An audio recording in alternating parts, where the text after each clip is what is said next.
Welcome to Commerce Axis. Commerce Axis में आप सभी लोगों का बहुत बहुत स्वागत है।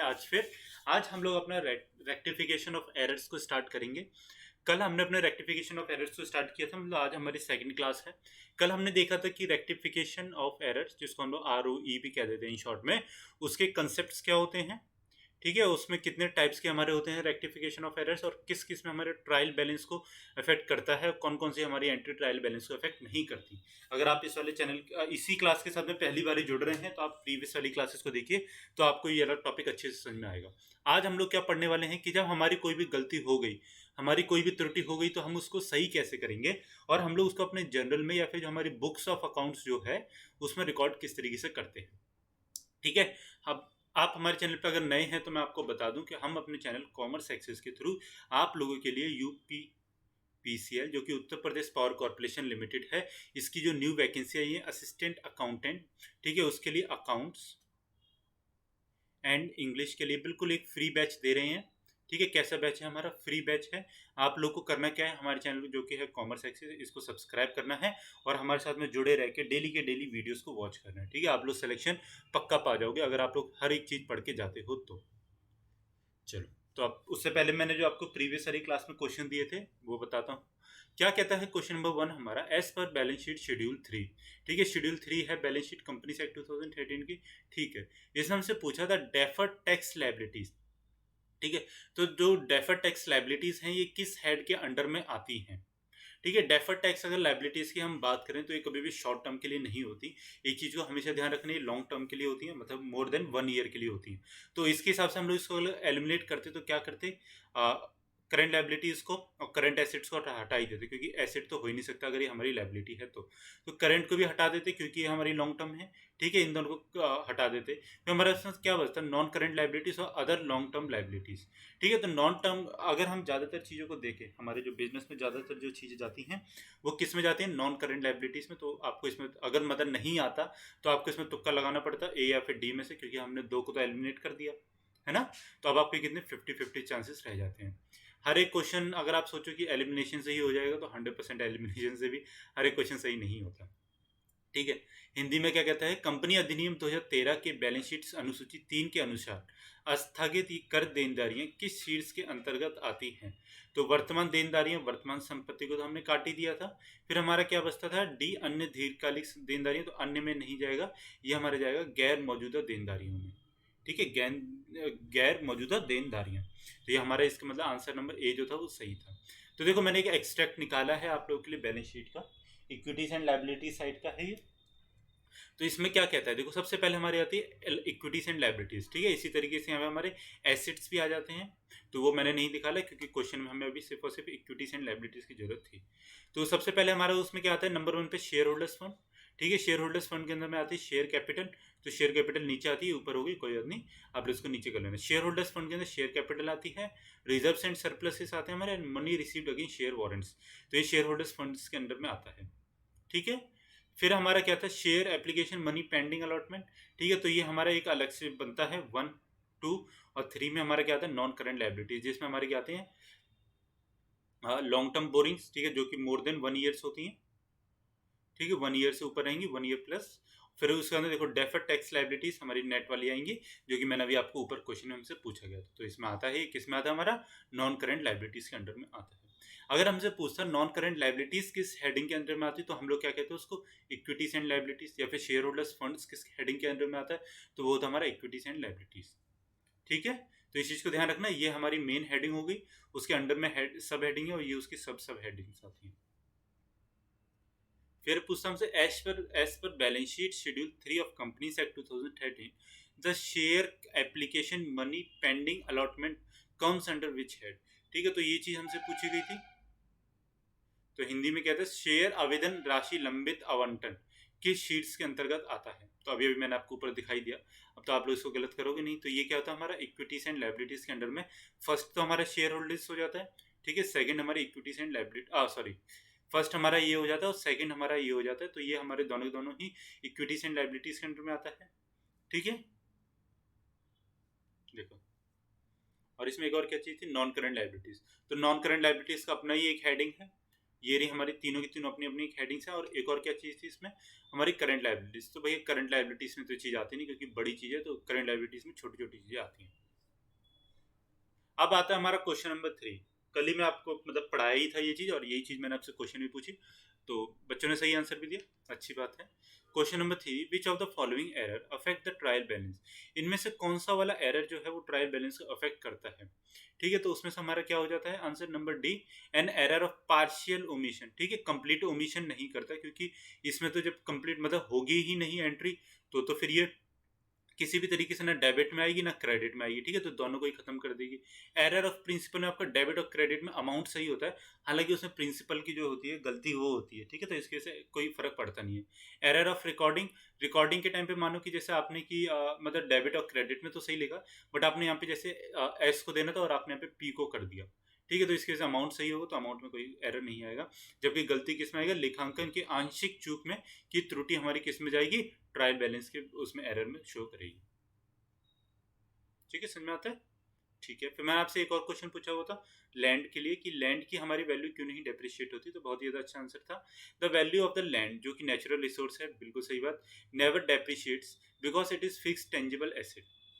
ठीक है, ये फिक्स्ड हमारा टेंजिबल एसेट है for a company and has unlimited useful life, so it's value keep on increasing. तो इसकी वैल्यू क्या होती है, कीप ऑन इंक्रीजिंग होती है। देखो इसमें एक और चीज़ जो है हमारी, एक मैंने कमेंट इसमें ऐड नहीं कर पाया, वो कमेंट हो जाए तो वो भी अच्छा था, जो शायद डायनामो का ही था। तो उसने लिखा था कि उसमें वियर एंड टीयर की जो कॉस्ट होती है वो इंक्लूड नहीं होती। बिल्कुल सही बात है। तो आपको देखो जमीन हो गई यहाँ पे, ठीक है, ये आपकी ज़मीन है।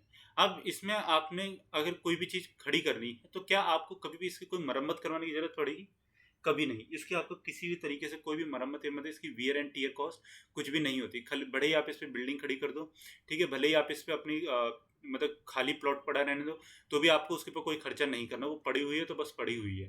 ठीक है, तो इसके लिए इस पर वियर एंड टीयर कॉस्ट कुछ नहीं होती, जो कि हमारे अकाउंट्स में बहुत ज़्यादा इंपॉर्टेंट टर्म होती है डेप्रिसिएशन के लिए। तो इसकी वजह से हमारी जो लैंड जो होती है, इसके ऊपर कभी भी डेप्रिसिएशन नहीं लगता। ठीक है, और इसकी वैल्यू जो होती है कीप ऑन इंक्रीजिंग होती है। अगर हम बात करें किसके, अगर हम अकाउंटिंग प्रिंसिपल से हट के बात करें, तो एक और चीज़ ये भी होती है कि पॉपुलेशन बढ़ती जा रही है और मतलब जमीन घटती जा रही है, तो इसकी वजह से भी हमारी लैंड का साइज प्राइस बढ़ते जाते हैं, है ना। ठीक है, ये तो हो गया भाई नॉन अकाउंटिंग वाला आंसर, बट ये अकाउंटिंग वाले आंसर्स हैं, बिल्कुल सही बात। और डायनो मैंने भी दिया था, वो ऐड नहीं हो पाया कमेंट, तो उन्होंने भी ये चीज़ लिखी थी कि वियर एंड टीयर कॉस्ट उस पर जनरली नहीं होती। ठीक है, तो इसके लिए हम लोग क्या करते हैं, अपने उस पर नेचुरल रिसोर्स जो कि हमारा लैंड है उसके ऊपर डेप्रिसिएशन नहीं लगता। ठीक है, ये आंसर बिल्कुल सही था। नॉन करंट लाइबिलिटीज के अंडर में आता है equities and liabilities and error of partial omission. ठीक है, पार्शियल ओमिशन जो होता है वो बिल्कुल सही बात है। ठीक है, फर्स्ट का ए क्या था, ठीक है, फर्स्ट का ए, सेकंड का डी एंड थर्ड का सी।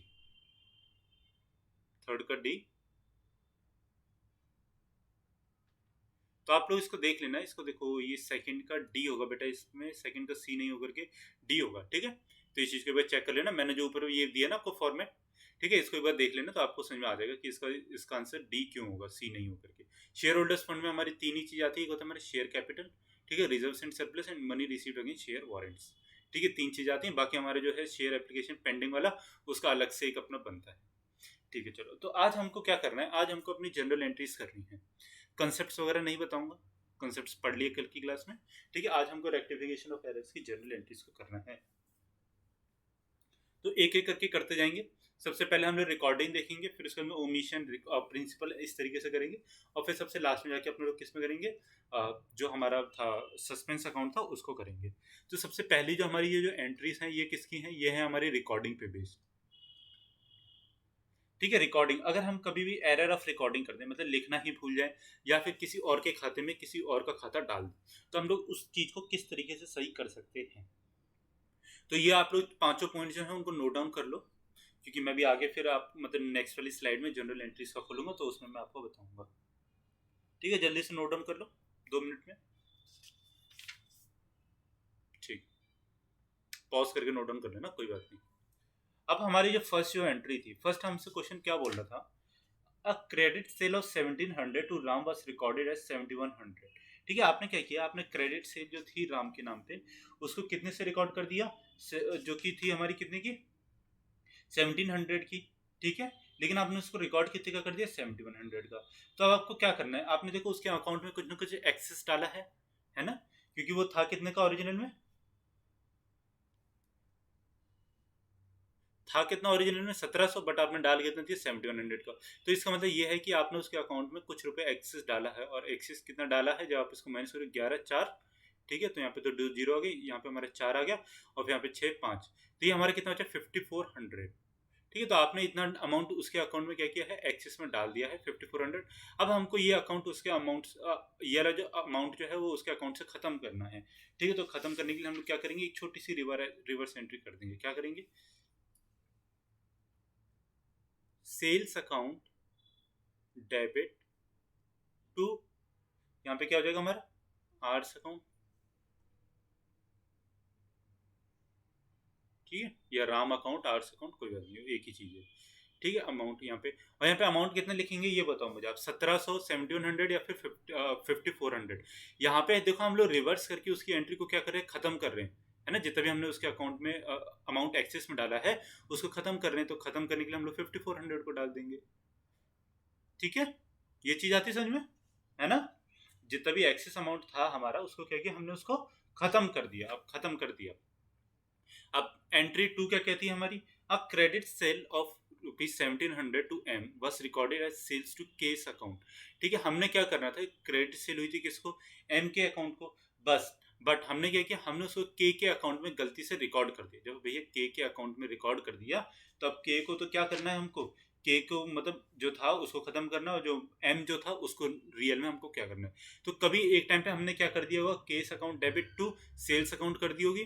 ठीक है, तो के का अकाउंट हमारा कभी एक जगह पे डेबिट हो चुका होगा, तो अब हमको इसको क्या करना है, खत्म करना है। खत्म करने के लिए क्या करेंगे, क्रेडिट कर देंगे कुछ इस तरीके से, और एम का अकाउंट जो कि ओरिजिनल में डेबिट होना था उसको हमने क्या कर दिया था, उसको हमने कुछ किया ही नहीं था, तो आप उसको डेबिट कर देंगे टू केस अकाउंट। ठीक है, और अमाउंट यहाँ पे कितना आएगा, यहाँ पे कोई डिफरेंस नहीं आएगा, यहाँ पे तो ओरिजिनली अमाउंट आएगा। ठीक है, तो इस तरीके से क्या होगा, के की यहाँ पे अमाउंट जो था वो खत्म हो जाएगा हमारी बुक्स ऑफ अकाउंट से, और ये सारे का सारा अमाउंट किसके उसमें ट्रांसफर हो जाएगा, एम्स अकाउंट से, क्योंकि एक बार कभी हमने गलती से डेबिट कर दिया था, आप उसको क्रेडिट करके खत्म करते हैं। ठीक है, खत्म करने का कॉन्सेप्ट समझ आ रहा है ना। तो देखो, जब रिकॉर्डिंग का कोई भी एरर होगा तो उसको हम लोग ज्यादातर एंट्रीज को अपने खत्म ही कर देते हैं इस तरीके से। ठीक है, फिर हमारी नेक्स्ट वाली एंट्री क्या बोलती है, a credit sale of 1700 to A was recorded as sales to B as 7100। अब देखो इसमें आपको क्या किया, आपने एंट्री भी गलत कर दी और अमाउंट भी गलत कर दिया। ठीक है, तो जब आपने अमाउंट भी गलत कर दिया, अब हमको क्या करना है, अब हमको उसको अपने उसमें डालना है। ठीक है, तो डिफरेंस निकालना पड़ेगा, सॉरी यहाँ पे 7100 माइनस 1700 करेंगे तो 5400 आ जाएगा हमारा इसका डिफरेंस। ठीक है, ये चीज समझ में आती है। अब हम लोग क्या करेंगे, दोनों के अकाउंट को खत्म करके और उसके अमाउंट को भी खत्म कर देंगे। तो सबसे पहले अगर हम देखें इसमें क्या कह रहा था, a credit sale of 1700 to A. ठीक है, हमने क्या किया था, क्रेडिट सेल जो ए के नाम पे जो थी उसको क्या कर दिया, गलती से सेल कर दिया बी के नाम से, वो भी कितने से 7100 के नाम से। ठीक है, तो सबसे पहले तो इसमें सेल्स डाल देंगे, सेल्स अकाउंट डेबिट हो गया। ठीक है, और जबकि सेल्स कितनी की हुई थी हमारी, 1700 की।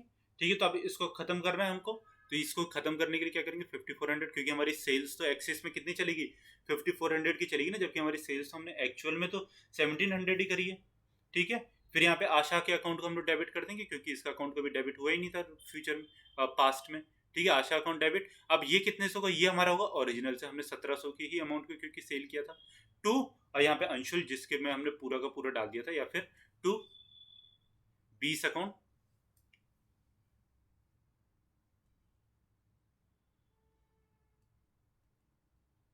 ठीक है, 20 अकाउंट जो कि हमारा कितना था, 7100 था। ठीक है, इसको एस अकाउंट कर लेना, कोई बात नहीं। तो sales account debit, S account debit, क्योंकि हमने इसको डेबिट क्यों किया, क्योंकि ये कभी पहले पास्ट में डेबिट हुआ ही नहीं था, जबकि हमने इसको क्या किया था, सेल्स में कर दिया था। बट क्योंकि इसको 1700 रुपये की सेल हुई है, तो 1700 रुपये डाल देंगे, 54 रुपीज जो हमारा 100 जो एक्सेस में जो पहुंच गया था उसको हम लोग बाहर निकाल लेंगे अपना। ठीक है, समझ में आ रहा है ना, कोई दिक्कत तो नहीं हो रही। अगर कोई कंफ्यूजन होता है किसी भी चीज में कि सर कैंसिल क्यों कर रहे हैं, कैसे कर रहे हैं, तो नीचे कमेंट में पूछ लेना। फिर हमारा क्या था, a credit sale of 1700 to A was recorded in the purchases book. भैया ये तो सिंपल सी बात है कि हमारी जो परचेजेस बुक में हमने गलती से क्या कर दिया, अपनी सेल्स की एंट्री को कर दिया, और ये बेचा किसको हमने, ए को, है ना, क्रेडिट सेल ऑफ 1700, तो इसको तो सीधा सीधा सा एंट्री कर देंगे, बट हमें अपने परचेजेस की जो एंट्री है उसको क्या करना है, खत्म करना है ना। तो हमने कितने का कर दिया, उसको गलती से 1700 रुपये का कर दिया। अब आप मुझे एक बात बताओ, जैसे ये एस अकाउंट है, ठीक है, हमने क्या किया था, इसको दो, कभी पहले तो एक तो हमने इसको सेल किया था पहली बार, ठीक है, और हमने क्या किया, इसको परचेस अकाउंट में डाल दिया, तो कहीं ना कहीं हमने इसको डबल प्राइस में नहीं चढ़ा दिया। 1700 का तो इसको सेल्स का होना ही था, उसको तो हमने लिखा ही नहीं था, जबकि हमने कितने का लिख दिया था, 1700 का लिख दिया था, ठीक है। तो 1700 का जब वो लिखा था तो वो भी कैंसिल होगा, है ना, तो वो भी चीज कैंसिल होगी। ये तो हो गया पहले हमारा परचेजेस वाला। टू, यहाँ पे हमने पहले अपने परचेजेस को खत्म कर दिया, परचेजेस अकाउंट डेबिट, ठीक है, परचेजेस अकाउंट डेबिट हो गया, कितने से, 1700 रुपये से। अब देखो, अब इसको ओरिजिनल तो हमने सेल करी थी ना, अब इसकी सेल की तो एंट्री करनी ही पड़ेगी। टू सेल्स अकाउंट, वो कितना गया हमारे 1700, तो 1700 प्लस 1700, ये कितना हो गया हमारे यहाँ पे आ गया 3400। ये डेबिट नहीं, सॉरी, ये वाला डेबिट है, ठीक है, ये तो क्रेडिट है दोनों, ठीक है। ये चीज समझ में आती है, कोई कंफ्यूजन, कुछ ना ही। देखो पढ़ेंगे ही इतना इजी करके कि आपको सब कुछ समझ में आता जाएगा और आप लोग कुछ भी गलत नहीं करोगे, ठीक है। एंट्री नोट डाउन कर लेना, मैं बाकी मिटा देता हूँ इसको ताकि दूसरी एंट्री को इसमें करवा दूँ। फिर क्या कहता है हमसे नेक्स्ट वाली एंट्री के लिए,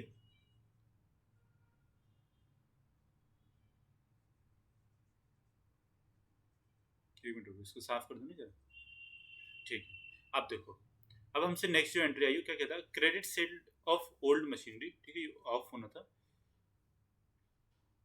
तो इसको ऑफ कर लेना। Credit sale of old machinery to Shehan for ₹1700 was entered in the sales, ठीक है। तो शेहान जो भी कुछ है, इसको एस ले लेते हैं, इतना बड़ा नाम कौन लिखेगा भाई, was entered in the sales book. हमने क्या किया कि गलती से जो हमारे उसका अकाउंट जो था, ठीक है, किसका, मशीनरी की जो सेलिंग का जो था 1700 रुपये का, उसको हमने गलती से अपने किस में लिख दिया है, मशीनरी की बुक में लिख दिया है। तो इसको हम लोग क्या करेंगे, credit sale of old machinery, ठीक है। तो देखो इसको हम लोग कुछ इस तरीके से करेंगे।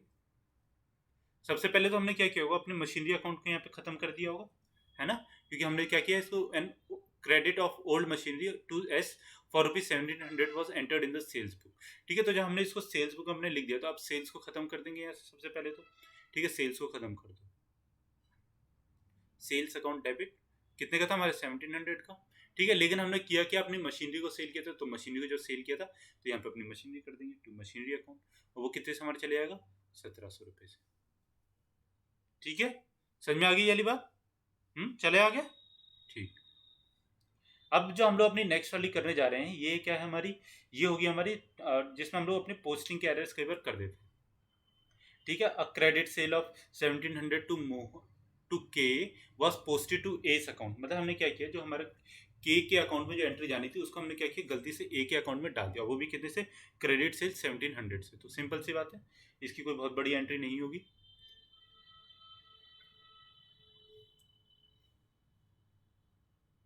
ये तो ऊपर वाली बात होगी ना, cash account debit to S account, ठीक है, और वो कितना, यहाँ से अमाउंट कितना जाएगा हमारा, 1700।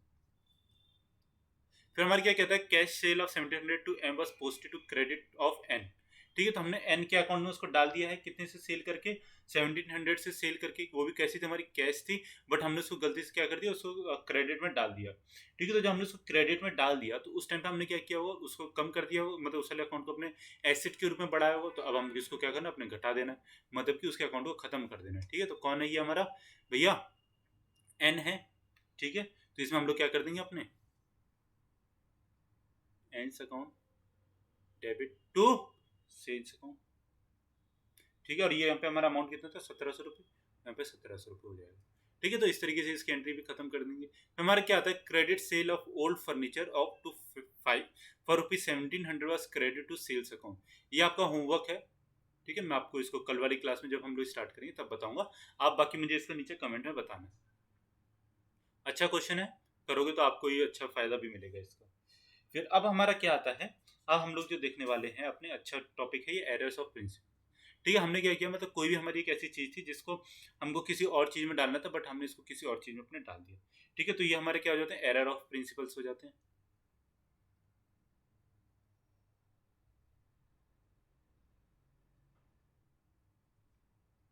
क्या आता है सबसे पहले, paid wages for construction of office debited to एजिस, यहाँ पे वेजेस होना था, ठीक है, एजिस में वेजेस अकाउंट 20,000। हमने क्या किया, जो हमने अपने कंस्ट्रक्शन थे उसके लिए मतलब मशीनरी ऑफिस के लिए जो कंस्ट्रक्शन के लिए कोई भी वेजेस वगैरह था, वो हमने किस में डाल दिया, अपने वेजेस अकाउंट में डाल दिया। देखो वेजेस जनरली जो ऑफिस में या फिर अगर हमारी फैक्ट्री वगैरह में है तो वो किसके लिए यूज़ होता है, हमारी सैलरी या फिर हमारे लेबर के लिए यूज़ होता है, ठीक है, ये हमारा डे टू डे बिजनेस होता है, इसको हम लोग कंस्ट्रक्शन ऑफ ऑफिस को वेजेस में नहीं डाल सकते।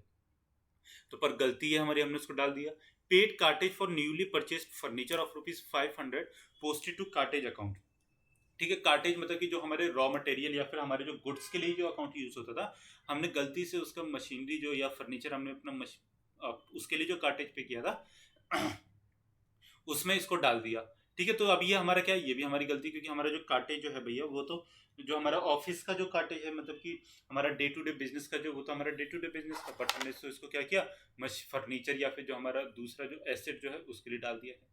Sold old furniture of 5,000 pass through sales book, जो हमारी सेल्स बुक जो थी, मतलब कि जिसमें हम लोग अपने डे टू डे बिजनेस की जो सेल्स करते थे, उसमें गलती से हमने अपने फर्नीचर को क्या किया है, डाल दिया है, ठीक है। तो इसकी भी एंट्री हम लोग को करनी पड़ेगी। अब देखो, अब इनकी एंट्रीज क्या होती है, प्रिंसिपल वाले की बहुत ज़्यादा सिंपल होती है, इसमें जनरली हमको बस करेक्ट करना होता है एंट्रीज को, ठीक है। तो सबसे पहले हमारी क्या आती थी, जब हमने उसको अपने क्या किया, जो कि हमारा बिल्डिंग का एक्सपेंस था एक्चुअल में, तो है ना, बिल्डिंग का एक्सपेंस था ना फर्स्ट वाला, कंस्ट्रक्शन ऑफ सॉरी ऑफिस का जो था एक्सपेंस हमारा, या फिर जो हम बिल्डिंग अगर इसको कहेंगे तो इसे हमारा बिल्डिंग का एक्सपेंस है, जबकि हमने इसको डाल किस में दिया, अपने वेजेस में डाल दिया। तो इसको सबसे पहले बिल्डिंग में डाल के खत्म करेंगे, ठीक है। Building account debit to wages account हो जाएगा यहाँ पे हमारा, और अमाउंट कितना आएगा, जितने से हमने इसको अपना करेक्ट किया था। देखो उस टाइम पे जब हमने अपने वेजेस पे किए होंगे तो हमारा क्या हो गया होगा entry, wages account debit to cash account, क्योंकि वेजेस आपका क्या था, एक्सपेंस था, तो आपने इसको डेबिट किया होगा। अब हम लोग क्या करेंगे, इसको क्रेडिट कर देंगे खत्म करने के लिए, और हम लोग किस में डाल देंगे, अपने ओरिजिनल अकाउंट, जो कि किसका था, बिल्डिंग का था, ठीक है। फिर नेक्स्ट वाला हमारा क्या है कि हमने मशीनरी अपनी परचेज की थी, कितने की, 500, मतलब परचेज नहीं की थी सॉरी, उसको जब इन्वर्ट्स किया था या फिर जब उसको कार्टेज पे किया था 500 का, तो गलती से हमने उसको क्या किया, अपने कार्टेज अकाउंट में डाल दिया था, जबकि हमारा कार्टेज अकाउंट कौन सा वाला होता है, वो हमारे गुड्स के लिए होता है, जबकि ये किसके लिए होना था, हमारे मशीनरी या फिर फर्नीचर के लिए होना था। तो इसमें क्या करेंगे हम लोग, वो उसी तरीके से सेम टू सेम, कार्टेज हमारा एक्सपेंस था उस टाइम पे, ठीक है, तो इसको हम लोग अपने फर्नीचर के एक्सपेंसेस में डाल देंगे। Furniture account debit to cartage, cartage उस समय पे डेबिट हो गया होगा क्योंकि हमारा एक्सपेंस था, ठीक है, 500 और 500, ये चीज़ हो गई, ठीक है। ऑप्शन नंबर 2 हो गया। अब हमारा 3 क्या आता है, sold old furniture for 5,000 was pass through sales book. अब हमने क्या किया, जबकि हमने अपना ओल्ड फर्नीचर को जो सेल किया था उसको गलती से हमने अपने सेल्स बुक में डाल दिया। तो बिल्कुल सिंपल सी बात है, इसमें हम लोग क्या करेंगे, अपने सेल्स को यहाँ पे डेबिट कर देंगे, ठीक है। अब रिवर्स एंट्री कर देंगे ना 2, अब इसको फर्नीचर में डाल देंगे, ठीक है। एंट्रीज को देखो प्रिंसिपल वाले में तो बहुत ही ज़्यादा सिंपल है कि हमको इसको क्या करना होता है, अपने खत्म करना होता है, ठीक है। एंट्रीज को मतलब कि खत्म कर दो, जो भी कोई हमारी एंट्री गलत हो गई या फिर जो भी कुछ हो गई है, जिस भी वजह से डिफरेंस आ रहा है उनको। अब हमारा क्या आता है कि ओमिशन वाला आता है, ठीक है। ओमिशन बहुत ज़्यादा ईजी होता है, इसलिए मैंने 2 ही डाले। इसमें क्या है कि आपने कोई भी एंट्री को ओमिट करना भूल, मतलब लिखना भूल गए, अब तो आपकी वजह से क्या होगा, ओमिट हो गया, बट अब आपको क्या करना है, उसको नोट डाउन कर देना, बस सिंपल सी बात है। मतलब तो इसकी तो ये हो जाएगी, हमारी जनरल सी जो नॉर्मल सी जो एंट्रीज होती है उसको क्या करते हैं, रिकॉर्ड कर देते हैं जैसा नॉर्मल होता है। A credit sales of 5,000 to R omitted to be recorded in the books, ठीक है। हमने क्या किया था, अपना क्रेडिट सेल्स किया था किसको, आर को, वो भी कितने 5,000 के अमाउंट से, बट हम उसको लिखना भूल गए थे, तो बस अब क्या करेंगे, लिख देंगे। कैसे, इसकी तो नॉर्मल जो मैंने आपको जनरल एंट्री जो सिखाई थी सेल्स की, वही हो जाएगी, डेबिट टू सेल्स अकाउंट, ठीक है। ये नॉर्मल एंट्री है, इसमें हमने कुछ भी चेंजेस वगैरह नहीं किए। ऊपर वाली एंट्री में सेल्स हमने इसलिए बार बार डेबिट कर देते थे क्योंकि हम लोग क्या कर रहे थे, उसको गलत एंट्री कर देते थे क्रेडिट में, तो उसको हमको खत्म करना होता था। Good taken by owner taken of 6,000 was not recorded anywhere. अब भाई सिंपल सी बात है, कोई आपका ओनर था, उसने क्या कर दिया, ड्राइंग्स कर ली है, ठीक है। और ड्राइंग्स जब कर ली, वो भी क्या किया, उसने गुड्स किया है ड्राइंग्स को, तो मैंने आपको उसमें पढ़ाया था जो मैंने आपको परचेजेस वाला पढ़ाया था कि जो आपने चैरिटी में दे दिया या फिर आपका फायर में लॉस्ट हुआ या फिर आपका क्या हुआ कहीं पे एडवर्टीजमेंट में दे दिया, तो उसका सबको हम लोग किस में परचेजेस में डाल देते हैं। ठीक है, तो जो हमारी कोई भी ड्राइंग भी होती थी उसको मैंने आपको बताया था कि परचेजेस में डालेंगे, बट यहाँ पे लिखना जरूर होता था drawings account debit to purchases account. ठीक है, कितने का किया हमने, 6,000 रुपये का टोटल इसमें क्या है, तो इसमें 6,000 रुपये का डाल दें। ठीक है, समझ में आ रहा है। ड्राइंग्स हमारी एक्सपेंसेस होगी हमारे बिजनेस के लिए, और हमारी क्या है, बिजनेस से पैसा बाहर निकाला गया, मतलब हमारे एसेट को कम कर दिया गया। और परचेजेस क्या है, वो तो हमारा वो हो ही जाएगा फिर क्रेडिट में। ठीक है, समझ में आ गई वाली बात। ठीक, अब भैया आता है आपका कौन सा, बड़ा वाला क्वेश्चन। अब बड़ा वाला क्वेश्चन मतलब कि फुल फ्लेज क्वेश्चन है, इसी के मतलब इसमें हर तरीके की आपको एंट्री मैंने दे रखी है। ठीक है, इसमें से मैं आपको 2 होमवर्क दूंगा और बाकी की मैं यहाँ पे आपको करवाऊंगा। तो कोई भी 7 हैं, इनमें से नीचे वाली चलो 2 आप लोगों के लिए होमवर्क रहेंगे। ठीक है, 1 मिनट रुको, नीचे वाली 2 नहीं, एक आप ये वाली होमवर्क ले लेना और एक आप 4th वाली होमवर्क ले लेना। ठीक है, बाकी मैं आपको 5 करवा देता हूँ। तो फर्स्ट हमसे क्या कहता है, 5,000, हाँ 5,000 रुपये जो थे हमारे, उसको फर्नीचर के लिए पे किया। बट उसको कैसे, ऑर्डिनरी मतलब कि जो हमारी नॉर्मल जो परचेस होता है गुड्स का, उसमें हमने उसको क्या किया, डाल दिया। ठीक है, तो जो हमारा फर्नीचर के लिए जब पेमेंट था और हमने उसको जनरली गुड्स में डाल दिया परचेजेस में, तो हम लोग क्या करेंगे, अब इसकी एंट्री को खत्म करेंगे, है ना। उस समय पे हमारा परचेसेस कहीं ना कहीं डेबिट हो गया होगा, तो अब हमको क्या करना है, उसको क्रेडिट कर देंगे। तो furniture account debit to purchases, पहले हमारे डेबिट हुआ था परचेजेस, अब हम इसको खत्म कर देंगे। तो ये कितने से किया था हमने, 5,000 से। ठीक है, एक हमारी एंट्री होगी। फिर अब दूसरी क्या होती है हमारी, repairs made were devoted to the building account for 500। ठीक है, repairs made were devoted to the building account of 500। इसका मतलब क्या हुआ कि हमारा कोई भी रिपेयर्स जो था उसको हमने क्या किया है, उसको हमने बिल्डिंग अकाउंट में अपने डेबिट कर दिया। ठीक है, तो सीधी सी बात है, मेरे ख्याल से ओमिट हुआ है लिखने के लिए। ठीक है, तो इसको अब हम लोग ओमिट कर अपने उसमें लिख देंगे। तो इसमें क्या हो जाएगा हमारा, repairs account debit to building account. ठीक है, ये अभी ऊपर ही एंट्री करवाई थी आप लोगों को मैंने, बहुत ज़्यादा ईजी थी। और कितना अमाउंट कितना था इसका यहाँ पे, तो इसका अमाउंट था हमारा 500 रुपये, तो यहाँ पे इसको 500 रुपये ही लिखेंगे, अमाउंट यहाँ पे कुछ भी चेंज नहीं होगा। फिर हमारा क्या आता है बाद में, an amount of 1,000 withdrawn by the proprietor for his personal use has been debited to trade expenses. ठीक है, प्रोपराइटर था, वो बार बार हमारे बिजनेस से क्या कर रहा था, 1,000 रुपये उसने निकाले थे, बट हमने गलती से उसको क्या कर दिया था, ट्रेड अकाउंट में, मतलब ट्रेड एक्सपेंसेस अकाउंट में डाल दिया था।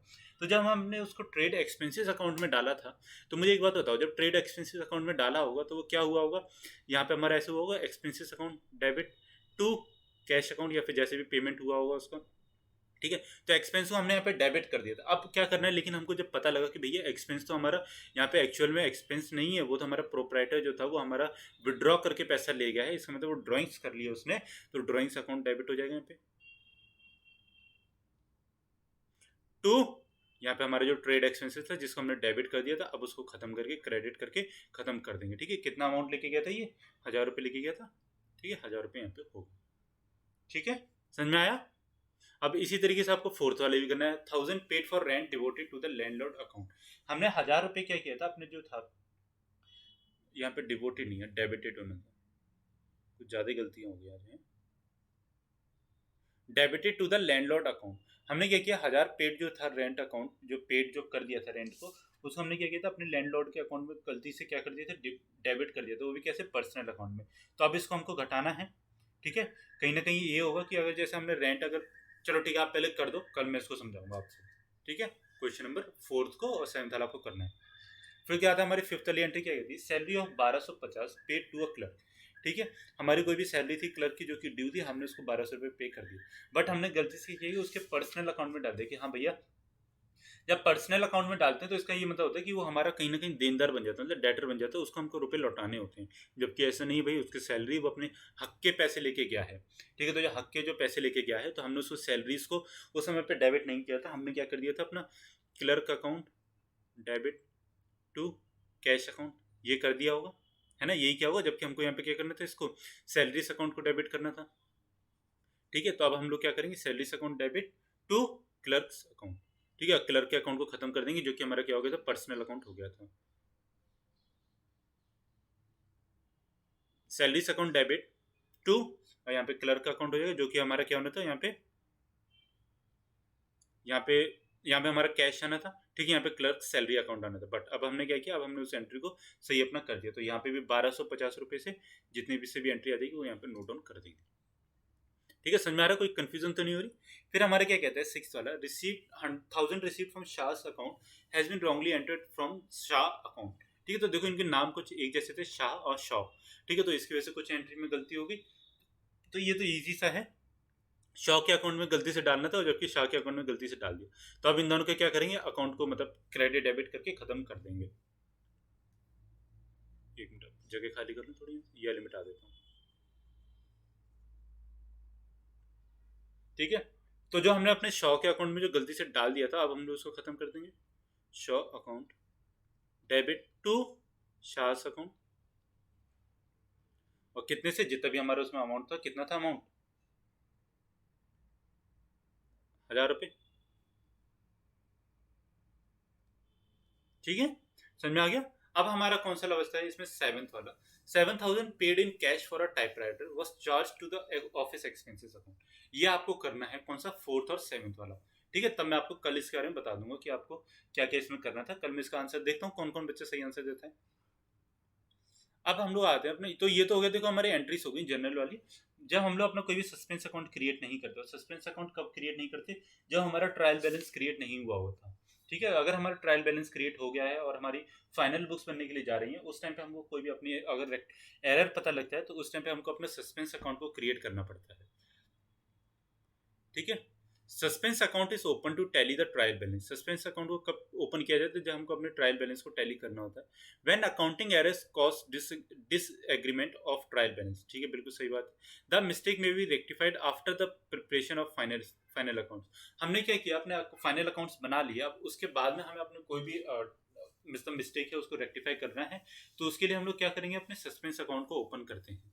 The mistake may be rectified after the, ठीक है, in such a case suspense account is carried forward to the next accounting year. If the errors affect the nominal accounts, then the profit will be increase or decrease. अब इसको हिंदी में भी एक बार पढ़ दूं। Trial balance के का मिलान करने के लिए सस्पेंस अकाउंट खोला जाता है। ठीक है, ट्रायल बैलेंस में कोई भी डिफरेंस वगैरह आया तो उसके लिए हम लोग क्या करते हैं, अपने सस्पेंस अकाउंट को ओपन करते हैं। जब अकाउंटिंग त्रुटियों के कारण ट्रायल बैलेंस में असहमति होती है, अंतिम खातों की तैयारी के बाद भी गलतियों को सुधारा जा सकता है। ऐसी स्थिति में उचित खाते को अगले लेखा वर्ष के लिए अग्रणित किया जाता है, मतलब उसको कैरी फॉरवर्ड कर दिया जाता है अगले वाले उसके लिए। ठीक है, तो सस्पेंस अकाउंट यही होता है हमारा। अब हम लोग देखेंगे कि सस्पेंस अकाउंट में मतलब एंट्रीज किस तरीके से हो सकती हैं। एक मिनट, से क्वेश्चन पाऊंगे।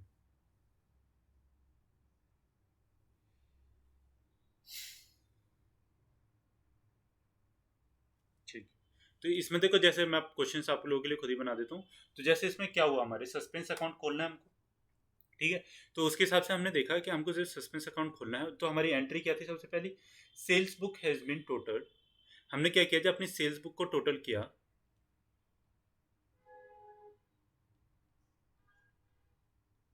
Short by 1000 rupees. ठीक है, जो हमने अपनी सेल्स बुक को हमने क्या किया, अपने टोटल किया, तो उस टाइम पे क्या हुआ, हमारी जो सेल्स बुक थी वो क्या हुआ, 1000 से शॉर्ट हो गई। ठीक है, मैंने आपको पढ़ाया था ना, शॉर्ट हो जाती है और कभी कभार ज़्यादा भी हो जाती है, तो ज़्यादा को शॉर्ट को तो इस तरीके से हम लोग कैसे सही करेंगे, जब हमको अपना सस्पेंस अकाउंट खोलना है। ठीक है, तो इस वाले केस में हम लोग अपनी एंट्री कुछ इस तरीके से कर देते हैं। देखो, suspense account debit to sales account. ठीक है, तो कितने से शॉर्ट हुआ हमारा, 1000 रुपये से, तो 1000 रुपये यहाँ पे डाल देंगे, तो ये इसकी एंट्री होगी इस तरीके से। ठीक है, फिर क्या आता है हमारा, देखो अब हमारा आता है जैसे कि फर्नीचर परचेज फॉर्म।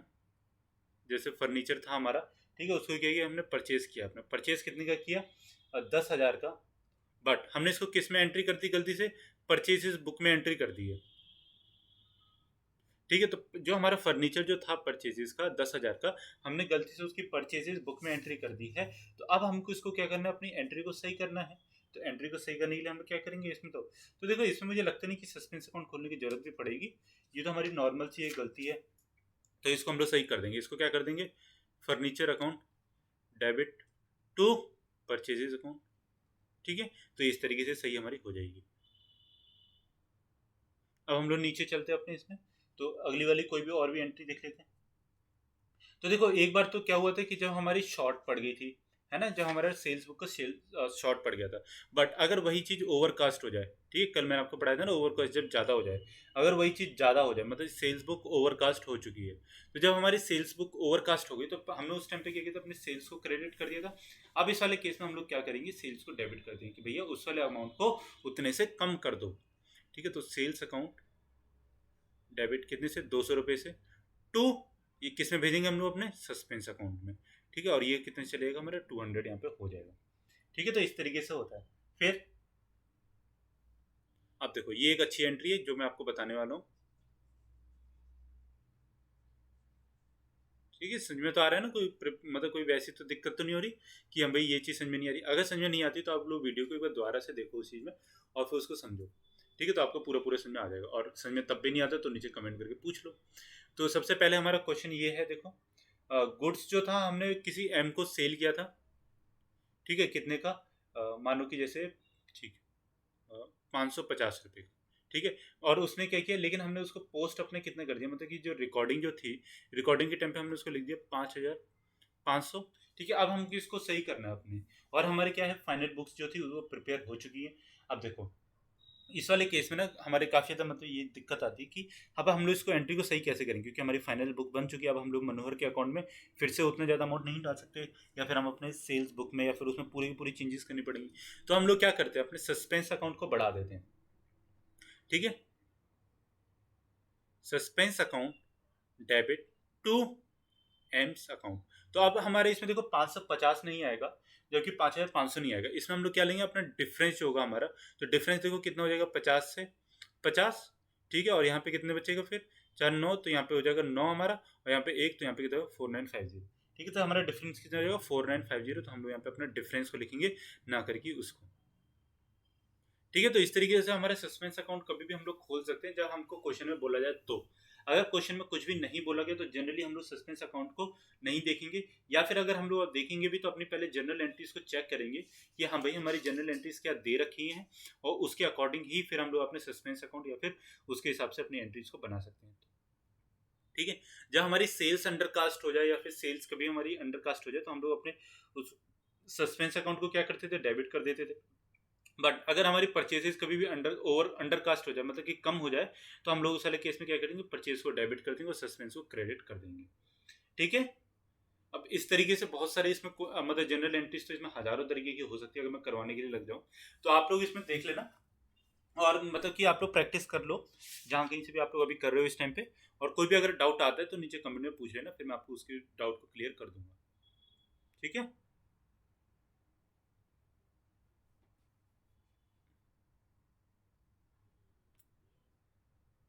तो चलो आज की क्लास को अपने लोग यहीं पे खत्म करते हैं। अब आई होप आपको जो हमारा जो था रेक्टिफिकेशन ऑफ एरर्स वो पूरा पूरा समझ में आया होगा, और अब उसमें कोई भी डाउट नहीं रह रहा होगा। ठीक है, अगर डाउट है तो नीचे कमेंट में जरूर पूछ लेना, या फिर अगर कोई मतलब बहुत बड़े ही डाउट्स हैं कि सर ये वाली एंट्री, तो आप लोग नीचे सारी सारी एंट्रीज को कमेंट कर देना, फिर मैं एक क्लास उसके बाद बना दूंगा कि सारी सारी एंट्रीज उसमें कवर हो जाएंगी। ठीक है, क्वेश्चन नंबर 1 हमारा, which of the following is an identified non monetary asset without physical substance. निम्नलिखित में से कौन सा भौतिक पदार्थ के बिना एक पहचान योग्य गैर मौद्रिक संपत्ति है। ठीक है, अच्छा क्वेश्चन है, हार्ड है थोड़ा। Tangible asset, intangible, floating asset या फिर सर्कुलेटिंग एसेट। तो चलो ठीक है, आपको इसमें से बताना है। ठीक है, मूर्त संपत्ति, अमूर्त संपत्ति, फ्लोटिंग या फिर परिसंचारी संपत्ति। तो बताओ इसमें, तो आपको अगर ये वाला आता ही होगा तो ही हो पाएगा। ठीक है, इसमें हमारा कुछ भी वो नहीं होगा, क्या मतलब कि एलिमिनेट करके नहीं हो पाएगा। A check received and paid into bank on the same date is recorded in the। ठीक है, हमने चेक को रिसीव किया और बैंक में डिपॉजिट कर दिया, वो उसी दिन कहाँ पे जाके रिकॉर्ड होगा, bank column of the cash book, क्या उसमें होगा, cash column of the cash book उसमें होगा, both cash and bank column of the cash book, या फिर नन ऑफ द अबव। एक ही तारीख को बैंक में प्राप्त और भुगतान किए गए चेक को किस में दर्ज किया जाता है, रोकड़ बही का बैंक बैलम में, बैंक कॉलम में, रोकड़ बही के का नकद स्तंभ में, कैश बुक की कैश और बैंक कॉलम दोनों में, या उपरोक्त में से कोई नहीं, मतलब ऊपर में से कोई भी नहीं। ठीक है, क्वेश्चन नंबर 2 था। क्वेश्चन नंबर 3 हमारा आता है द आउटस्टैंडिंग चेक। ठीक है, ये वाला चेक है, ये गूगल अपने हिसाब से सही कर देता है। एक मिनट।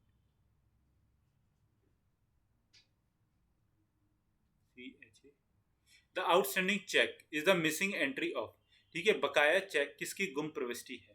ठीक है, आपको लिखना है कि कोई भी हमारा आउटस्टैंडिंग चेक है वो किस में रिकॉर्ड नहीं हुआ होगा। जब हम बीआरएस की बात कर रहे हैं यहाँ पे, ठीक है, ऊपर वाला क्वेश्चन भी जो था हमारा ये भी बीआरएस से ही था। तो कैश बुक में उसकी एंट्री नहीं हुई होगी, या पासबुक में नहीं होगी, फिर दोनों में नहीं होगी, या फिर नन ऑफ द अबव में। ठीक है, बैंक बकाया चेक किसकी गुम प्रविष्टि है, कैश बुक की, पासबुक, या दोनों की, या फिर इनमें से कोई भी नहीं। बताना है, अच्छे क्वेश्चंस हैं। तो हाँ, कुछ बच्चे कमेंट में पूछ रहे थे व्हाट इज वेस्टिंग एसेट। तो देखो, वेस्टिंग एसेट कुछ ऐसे एसेट है नहीं एक्चुअली में।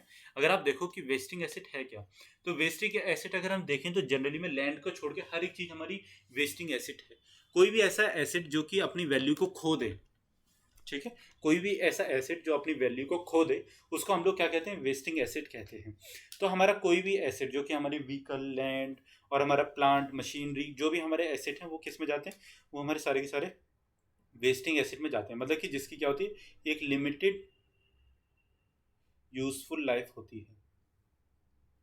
ठीक है, अब wasting asset is a type of asset whose useful life is limited, ठीक है, and its value decreases over time.